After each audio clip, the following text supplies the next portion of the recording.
New districts have been created and urban centers have been elevated.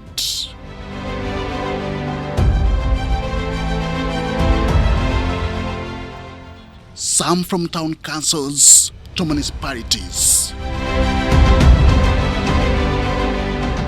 and others from municipalities to cities.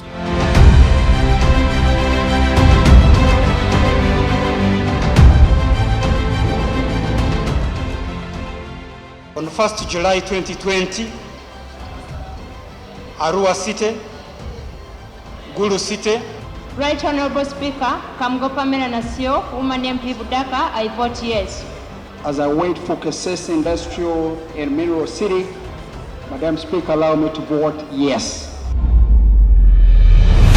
It has all been part of decentralization, something that has seen political players differ at some point.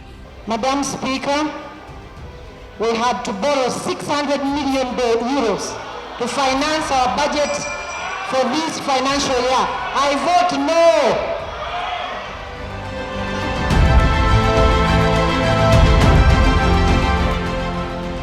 no. Others have spoken with one voice.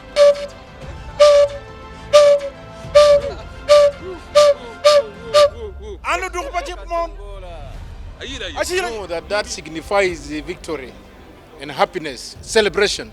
We are very happy. You know, if it comes on development, as leaders from northern Uganda, we all tow the same line.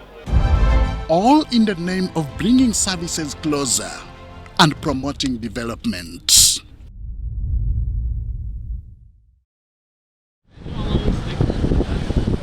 Prior to 1993,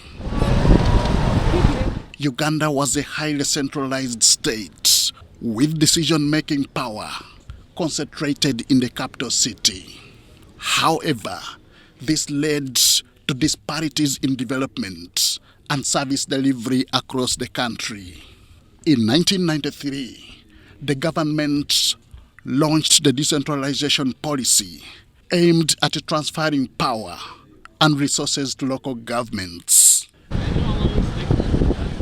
This marked a significant shift in Uganda's governance structure. Yeah, decentralization policy was a good initiative by the government in that it took services closer to the people, but also ensured that the people are involved in the governance of their affairs, other than the center handling everything from here at the center. Today, decentralization has improved service delivery, increased community participation, and enhanced local economic development.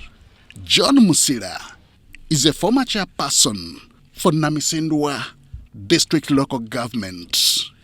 He has been face to face with decentralization, and his experience is worth sharing. The 3 Ds, decongestion, decentralization, and the higher side, devolution. 97, even the law, the Decentralization Act, we began very well. This has not just been on a smooth highway. There have been obstacles and speed bumps. One of them has been decentralized corruption. Procurement of contracts, all the offices within the district, it have to be owned. We have seen challenges of corruption in the district service commissions. Most people cannot get jobs even where there are vacancies and people have the qualification because they have to pay for these jobs. Members of the district service commission, also the technical people who actually do the shortlisting. So in a way, we have decentralized corruption. As chairman, LC5 formerly, I was pretended of a budget of around, on average, 30 billion per financial year. But the bulk of that budget, actually over 80%, is recurrent, salaries and whatever, and allowances. Now, development is given a very little package at that level. As the country continues to evolve, the importance of decentralization is equally projected to continue growing. But there is something that can be benchmarked from other countries, including Kenya, Uganda's sovereign neighbor. The Kenyans in the 60s called it Majimbo. They wanted to begin Majimbo.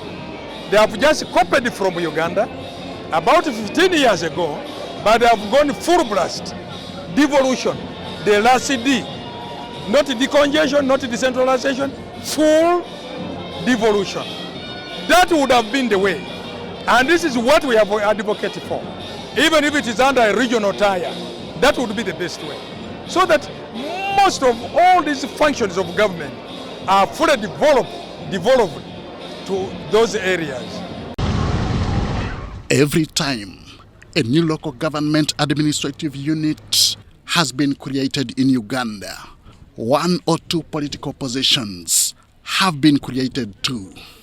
The demand for the same has also continued. But for any new administrative unit, it is time for us to say no. To threaten government that when you eat a rat, the government will quickly create for you an administrative unit without even looking into the costs. From lower local government to district level, all the way to national leaders originating from districts, the question that remains unanswered is whether Uganda still needs a new district or even a city. The president or parliament is not going to say, I've given you by force. No. It is through demand. The people demand because of several factors. But my only caution would be, we would give an issue of the bar. The population, say, of 200 or 300, that will be okay. I oppose the creation of cities because there was no legal framework in place. But also the districts where these cities were being created, there was not adequate enough policy guidance and arrangement. And you can see today in some districts, when you go to these cities, the districts are still occupying the same offices in the same locality. So have we actually created cities to function alongside the other districts? They are actually operational issues. Decentralization has come a long way in Uganda, transforming lives in millions of numbers. The successes and lessons learned could play a vital role in shaping the country's future. Henry Okrut, UBC.